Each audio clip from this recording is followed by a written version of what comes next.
विरोधी पक्षाला आम्ही तर भूमिसपातच करू, आपला असो या परका असो. कारण का महाभारत झालं, भावामध्ये झालं, पण शत्रू तर शत्रू असतो. गीतेने आम्हाला हेच सांगितलंय की शत्रू समोरचा भाऊ असला तरी सुद्धा त्याला मारल्याशिवाय विजय भेटू शकत नाही. पण युतीचा उमेदवार का असू नये आमच्या समोर,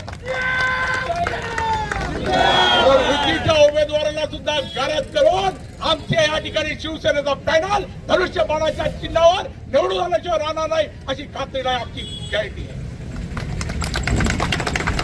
अरविंद मोरे साहेब हे नेहमीच युतीमध्ये विष पेरण्याचं काम करत असतात. मागच्या वेळेस पण त्यांनी द्वेष निर्माण होईल असे वक्तव्य निर्माण केले. तर मी त्यांना एवढं सांगू शकतो की वरचे नेते काय ठरवतील तो त्यांचा पोगंडा असेल.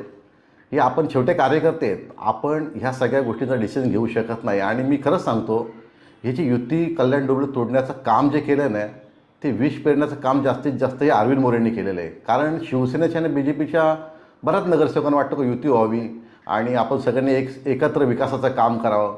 पण ही युती तोडण्याचं काम जे आहे ते अरविंद मोरेंनीच आत्तापर्यंत केलेलं आहे. पॅनल नंबर 2मध्ये सर्व जनता ही भाजपाच्या पाठीशी आहे. त्यामुळे पॅनल नंबर 2 हा भाजपचा गड आहे, तो शिवसेनेचा गड नाही आहे. आणि मी एवढंच सांगू शकतो की 10 वर्ष आम्ही त्या पॅनलमध्ये गोट्या खेळत बसलो नाही. तिकडे आमचं नवनाथ पाटे असतील, मोहन कोनकर असेल, इकडे मी असो, अर्जुन म्हात्रे असतील, स्वप्नील काटे असेल, आमचे सगळे दिग्गज उमेदवार आहेत का तो पॅनल पूर्ण जिंकून काढते आणि पूर्ण ताकदीनिशी जिंकून काढतील, हे तुम्हाला मी ग्वाही देतो. युद्धामध्ये काय आता अरविंद मोरेंची विचारधारणा मी पाहिली तर त्यांनी सांगितलं की राज्य मिळवण्यासाठी भावाने भावाला मारलं पाहिजे. आता ह्या विचारसरणीचे तर आम्ही तर नाही आहेत. भारतीय जनता पार्टी ही श्रीरामांच्या विचारांची आहे.